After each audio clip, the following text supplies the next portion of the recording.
Good afternoon, everyone. So we are doing chapter number 9, that is the life of the early man.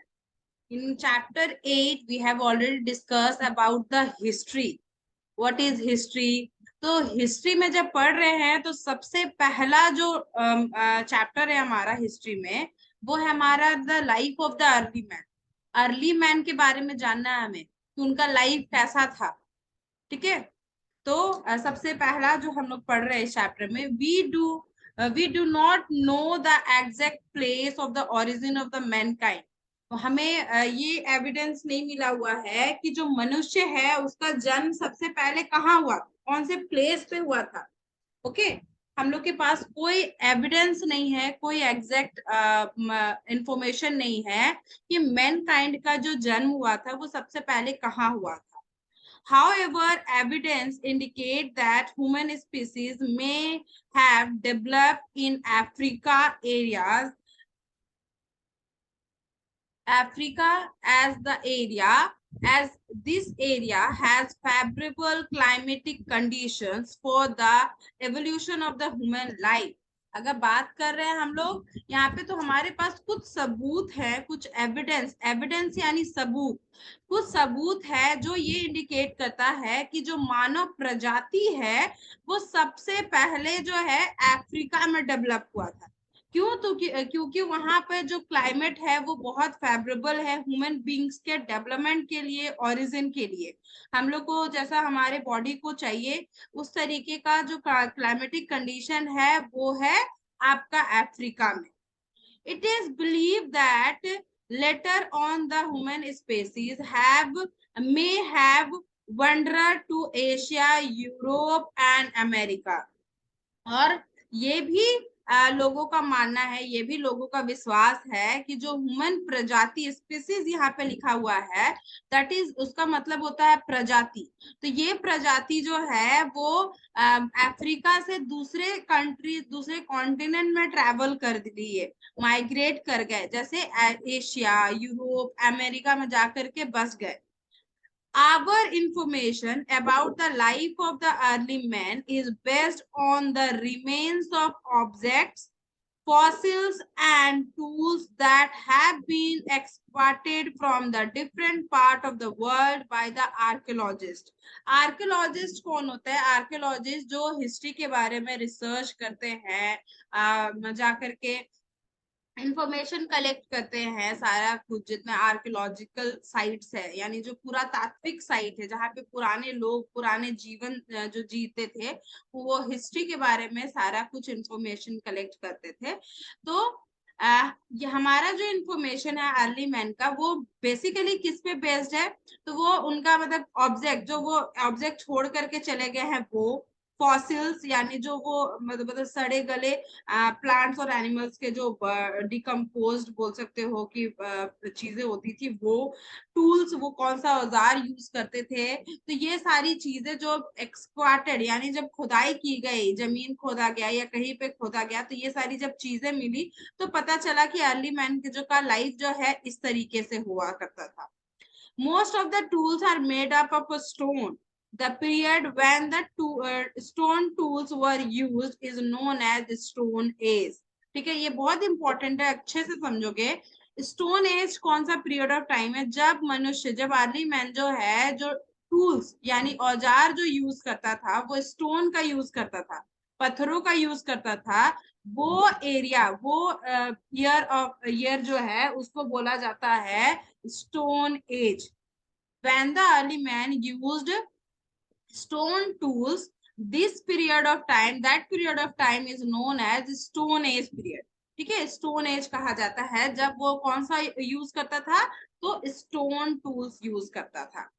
We do not know, sorry, हाँ, this period when the stone tools are used is known as Stone Age. Underline करोगे, it is divided into three main phases.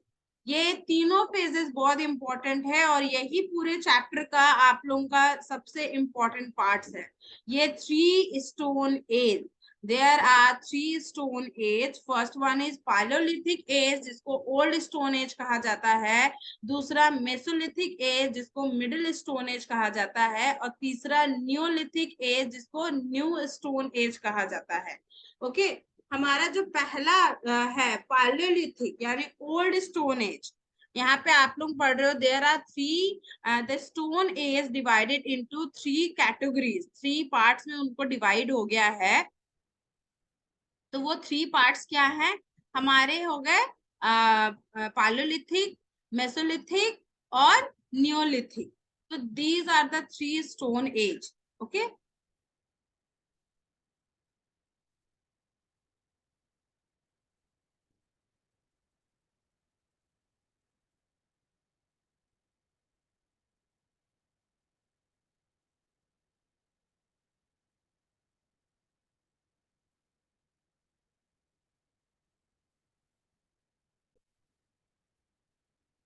so see I am sharing some notes. Their stone age divided into three parts, three categories. First one is uh, Paleolithic stone age. इसको ही बोला जाता है, क्या बोला जाता है? तो हमारे यहाँ इसको ओल्ड स्टोन एज बोल रहे हैं. New Mesolithic middle stone age. And third one is Neolithic. नाम से ही पता चल रहा है new. Okay Neolithic stone age. ये है हमारा three category of stone age. ये बहुत इंपॉर्टेंट टॉपिक्स है. हमेशा इसमें डिफरेंस आता है कि what are the difference between Palaeolithic या मेसोलिथिक, या what are the difference between Mesolithic and Neolithic, या पालोलिथिक और नियोलिथिक पूछ देगा, सबसे ओल्ड स्टोन एज और सबसे न्यू स्टोन एज. तो इन तीनों का जो है ना लाइन बाय लाइन हम लोग एकदम अच्छे से देखते चले जाएंगे. ये सब इम्पोर्टेंट चीजें हैं जो हम लोग को इस चैप्टर में हम लोग पढ़ना है. सबसे पहला बात कर रहे हैं हम लोग पालोलिथिक यानी old stone as. Old stone as का यहाँ पे अगर हम लोग डिस्कशन कर रहे हैं तो सबसे पहला चीज जो आप लोग पढ़ोगे यहाँ, तो पालोलिथिक में क्या होता था कि जो टूल्स यूज करते थे, डिफरेंस समझोगे. डिफरेंस क्या है? पालोलिथिक में जो स्टोन टूल्स यूज किया जाता था वो अनशार्प होते थे. यानी वो शार्प नहीं होते थे. जैसा मतलब पत्थर था, गोल गोल था या जैसा भी था, उसको बांध करके वो एज अ टूल्स यूज कर रहे थे. बट आफ्टर द जैसे जैसे लोग जो है डिस्कवर होते चले गए, उनमें डेवलपमेंट स्टार्ट हो गया, विकास स्टार्ट हो गया. तो मेसोलिथिक में थोड़े से चेंजेस आ गए. Now he started making sharp tools as compare to Palaeolithic. उनके जो टूल्स हो गए थे थोड़ा सा शार्प हो गए थे, पॉलिश हो गए थे. वो लोग बोन्स यानी हड्डियों से भी बने टूल्स का यूज करने लग गए थे. साथ में मेसोलिथिक नियोलिथिक में आने के बाद तो वो तो एक्सपर्ट हो गए थे टूल्स बनाने में. ठीक है, they were expert in making skilled tools. ठीक है, शार्प, पॉलिश्ड, एकदम अच्छे अच्छे वेराइटी के टूल्स वो लोग यूज करने लगे. तो ये बेसिकली डिफरेंस था. पालोलिथिक में वो लोग स्टोन टूल्स यूज करते थे जो अनपॉलिश्ड होते थे, अनशार्प होते थे, नोकीले नहीं होते थे. जैसा था वैसे ही वो लोग यूज कर ले रहे थे. मेसोलिथिक में थोड़ा सा विकास आया, थोड़ा सा उसमें डेवलपमेंट हुआ, तो उन्होंने क्या किया कि जो टूल्स थे उनको थोड़ा शार्प कर दिया, हड्डियों से बने टूल्स का यूज करने लगे. और न्योलिथिक में तो वो बहुत एक्सपर्ट हो गए थे, उनके पास मेटल भी आ गया था, तो वो मेटल से भी टूल्स बनाना स्टार्ट कर दिए थे. तो ये basically in three stone as का डिफरेंस है. ओके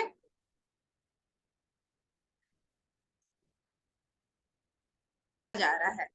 हम पहले अभी जब डिस्कशन कर रहे थे तो फॉसिल, फॉसिल एक टर्म यूज किए थे. Can anyone define fossil? Fossil fuel क्या होता है? कोई डिफाइन कर सकता है? Raise your hand. आप लोग साइंस में भी पढ़ रहे हो फॉसिल का. Yes Nityant, unmute yourself. Nityant start your video firstly. Yes Nityant. Ma'am, the compost of the animal and the human beings, plants, etc., on decaying into into the earth is called the fossil fuel. Remains of or impressions of dead plants and animals and human being embedded in rocks. हाँ, मतलब embedded in rocks यानी वो चट्टानों में और जमीन के अंदर वो जो पूरी तरीके से कंपोस्ट हो जाते हैं इनसाइड द अर्थ, वो सड़ गल करके, जैसे कैसे होता था हम लोग पढ़ते थे ना कि how how to make a compost, compost कैसे बनता है। तो हमारे घर के जितने भी कचड़े थे, गार्बेज थे, उसको क्या होता था, एक पिट खोल दिया जाता था, यानी एक गड्ढा मतलब खोद के उसमें सारा जो है जो कंपोस्ट हो सकता है, वेजिटेबल पील्स, एग सेल्स और एक्सेट्रा सारी चीजें, लेफ्ट ओवर फूड, उनको जो है उस पीट में डाल करके उसको सॉइल से कवर कर देते थे। और आफ्टर जो है 15 to 20 डेज उसको हम लोग हटाते थे, वो बिल्कुल तरीके से सड़ गल करके कंपोस्ट बन जाता था, जिसको as a manure, as a खाद के रूप में हम लोग अपने प्लांट्स में यूज करते थे। तो यही चीज बोल रहा है कि remains of the plants and animal that become buried inside the earth and make compost, that is called fossil fuel। ये बहुत ही इंपॉर्टेंट है, फॉसिल फ्यूल हमारे लिए इम्पोर्टेंट है, क्योंकि हमारे यहाँ दिन प्रतिदिन जो है हमारा रिसोर्सेज, जितने पेट्रोल डीजल ये सारे हमारे खत्म होते चले जा रहे हैं। ये क्या है, रिसाइकल्ड वे में गार्बेज भी कम हो जाएगा और हमारे लिए यूजफुल भी होगा। ठीक है, तो ये पहला चीज था। और उसके बाद नेक्स्ट आगे पढ़ो स्नेहलता।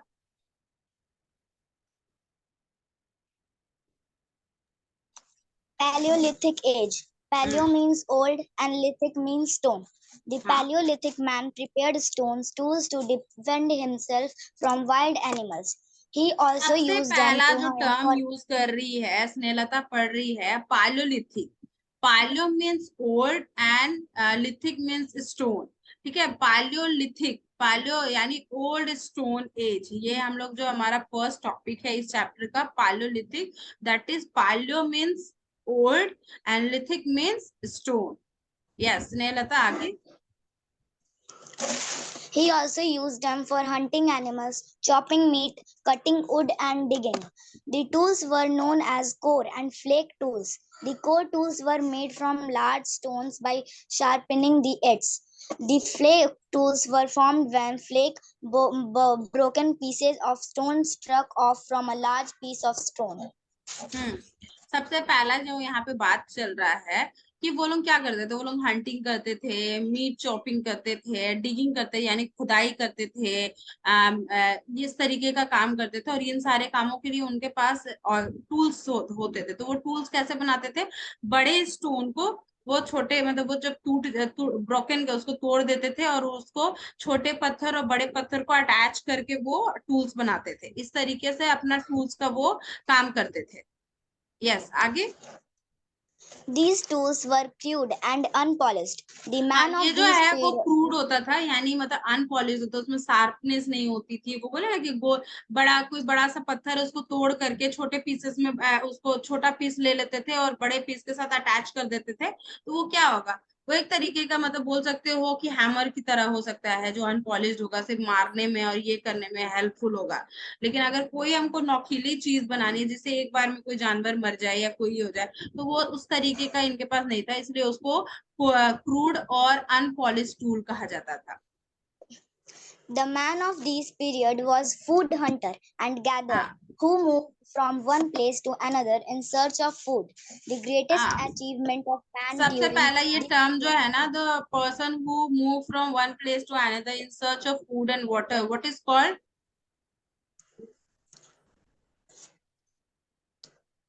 कोई इंसान खाने और पानी की तलाश में एक जगह से दूसरी जगह भटकते रहता है, उसको क्या कहा जाता है। Food hunter. नहीं। यस नित्यान। Ma'am, migration. माइग्रेशन तो द वे, वो जो माइग्रेट कर रहा है एक जगह से दूसरी जगह है, वो माइग्रेशन। लेकिन वो लोगों को क्या बोलते हैं, जो लोग एक जगह से दूसरी जगह माइग्रेट करते हैं। हाँ दीपाली। Ma'am, hungry. क्या बोल रहे हो। Hungry. हंगरी। ठीक है, हंगरी बोल रहे हैं, यहाँ पे टर्म यूज करें हंगरी, लेकिन आप अपने बुक में यूज किए हो नोमाड्स, राइट। पढ़े हो नोमाड्स। नोमाड्स क्या होते हैं। The people who move from one place to another in search of food and water, that is called nomads. हम लोग पहले भी पढ़े थे. nomads क्या होते हैं? बंजारे होते हैं जो जो एक जगह से दूसरे जगह खाने और पानी की तलाश में भटकते रहते हैं.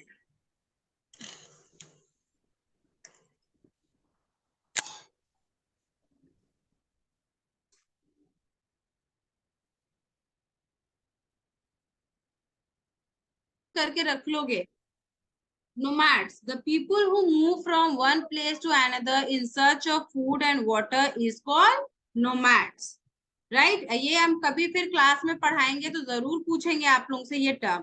तो पहले क्या था, अर्ली मैन जो था वो एक फूड हंटर था, फूड गैदरर था. वो खाना को मतलब इकट्ठा करता था, जानवरों को मार करके खाता था, और ये इसलिए उसको फूड हंटर और फूड गैदरर कहा जाता. डिफरेंसेस याद रखोगे, पॉइंट्स याद रखोगे कि फर्दर आगे किसी के साथ डिफरेंसेस करने में आपको कोई डिफिकल्टी नहीं हो.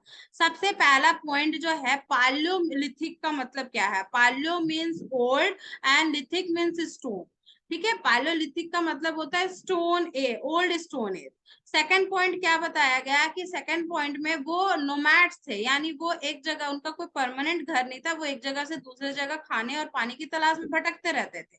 थर्ड पॉइंट बताया कि उनके जो टूल्स होते थे वो अनपॉलिश्ड होते थे, क्रूड होते थे. ठीक है, मतलब वो शार्प नहीं होते थे, क्रूड होते थे. बड़े स्टोन को तोड़ करके छोटे स्टोन के साथ अटैच करके वो टूल्स बनाते थे. फोर्थ पॉइंट क्या बताया गया कि वो फूड हंटर और फूड गैदरर होते थे. ठीक है, तो ये सारे पॉइंट्स याद रखेंगे. आगे Snehlata. The greatest achievement of man during this period was when he accidentally discovered fire by rubbing two stones against each other. Fire provided him not only warmth ये in fifth the cold point हो weather. गया कि biggest achievement of the palaeolithic age, the people of the palaeolithic age is invention of fire, discovery of fire. कैसे? Accidentally दो पत्थर को आपस में वो रब कर दिया और उससे आग निकल गई और उसी से फायर का इन्वेंशन हो गया. तो यहाँ पे 5 पॉइंट्स मैंने बताया है आपको. 5 पॉइंट जो है, पहला पालियोलिथिक का मतलब क्या होता है? ओल्ड स्टोन है. सेकंड क्या बताया है कि वो फूड हंटर और फूड गैदरर होते थे. थर्ड बताया कि वो उनके जो टूल्स होते थे वो क्रूड और अनपॉलिश्ड होते थे. फोर्थ क्या बताया? वो नोमैड्स थे, वो उनका कोई परमानेंट घर नहीं था, वो एक जगह से दूसरे जगह खाने और पानी की तलाश में भटकते थे. And last one is the biggest achievement of the palaeolithic, the people of the palaeolithic age was invention of Fire. Fire. ठीक है, Fire. Discovery of fire. ये हमारा फिफ्थ पॉइंट है. तो ये एकदम अच्छे से पॉइंट्स आप लोग याद रखोगे, इसमें कोई कंफ्यूजन नहीं होना चाहिए. फर्दर आगे मेसोलिथिक न्यूलिथिक में जब पढ़ेंगे तो ये सारे डिफरेंसेस आपको हेल्पफुल होंगे. Yes, Neelata. Next. Fire provided him not only warmth in the cold weather but also safety from the wild animals. Moreover, he was able to roast raw food to make it tastier and softer. Some of the remains of this period have been found in India at Bhimbetka, Hangsi, and Kurnool. Okay. सबसे पहला है, what are the use of fire in the time of the early man, in the life of the early man. Early man के life में fire का क्या use था? तो साहब वो क्या था? उनको गर्मी, ठंडी के टाइम पे गर्मी प्रोवाइड करता था, खाना पकाने के लिए वो हेल्पफुल था, उनको जंगली जानवरों से उनको प्रोटेक्ट करने के लिए वो हेल्पफुल था.